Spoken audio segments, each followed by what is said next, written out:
পরিমাণ ময়দা নিয়েছি, ময়দার সাথে কিছু কালিজিরা দিয়ে দিয়েছি। এখন দিচ্ছি লবণ, 3 টেবিল পরিমাণ তেল। এখন একটু ডো বানাবো পানি দিয়ে, ঠান্ডা পানি দিয়ে ডো বানাবো। ডোটা এমন হতে হবে, খুব শক্ত হবে না, খুব নরমও হবে না। ডোটা বানিয়ে আমি 10 মিনিটের মতো ঢেকে রাখবো। আমি মাংসকে শুধুমাত্র পানি দিয়ে সিদ্ধ করে এভাবে ঝুরে নিয়েছি। আমি কিভাবে ঝুরে নিয়েছি আপনারা দেখতে পাচ্ছেন। ফুড প্রসেসরে এভাবে ঘষে ঘষে মাংসকে আমি ঝুরে করে নিয়েছি। মাংসকে শুধু পানি দিয়ে সিদ্ধ করেছি, আর কিছুই অ্যাড করিনি।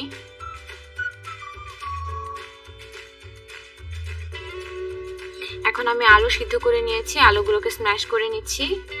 আলুগুলো মাংসের মধ্যে দিয়ে দিব।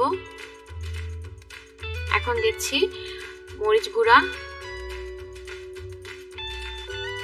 ধনে গুঁড়া, 1 চামচ পরিমাণ পেঁয়াজ। এখন দিচ্ছি রসুন, আদা, জিরা বাটা। এটার কোনো নির্দিষ্ট পরিমাণ নেই, আমি সামান্য সামান্য করে দিয়েছি। এখন দিচ্ছি লবণ, ধনে পাতা এবং কাঁচামরিচ। এখন দিচ্ছি সরিষার তেল। এখন হচ্ছে সবচেয়ে main part, brown hot tomato sauce. এটার কারণে খাওয়ার টেস্টটা অনেক ভালো হবে। এটা দিয়ে দিচ্ছি 4 চামচ।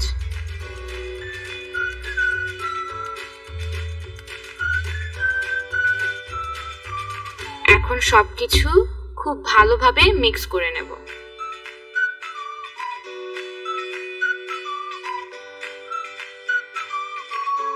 মিক্স করছি।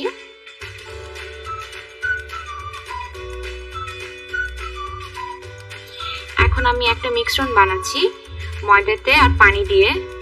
খুব ঘন হবে না, খুব পাতলাও হবে না। আমরা যখন পাফগুলো ভাজবো, ভাজার আগে এই মিশ্রণে চুবিয়ে নেব।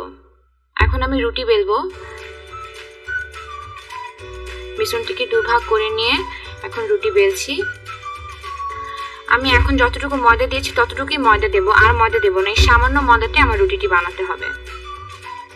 খুব পাতলাও হবে না, খুব মোটাও হবে না রুটিটি।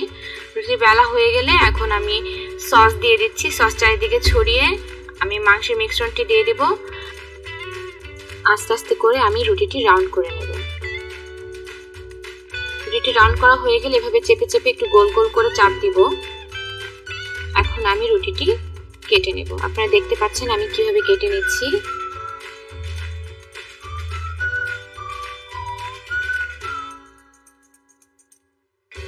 রুটি কাটা হয়ে গেলে এভাবে চেপে চেপে আমরা এটাকে চ্যাপটা করে রেখে দেব। এখন একটি ফ্রাই প্যানে তেল গরম করব। আমরা পাফটি দেওয়ার আগে ময়দার মিশ্রণে চুবিয়ে নিয়েছি, এই কারণে পাফটি অনেক মুচমুচে হবে। প্রায় 3 থেকে 4 মিনিটের মধ্যে আমাদের পাফটি ভাজা হয়ে যাবে। আমাদের পাফটি ভাজা হয়ে গিয়েছে, আমরা তুলে নিচ্ছি।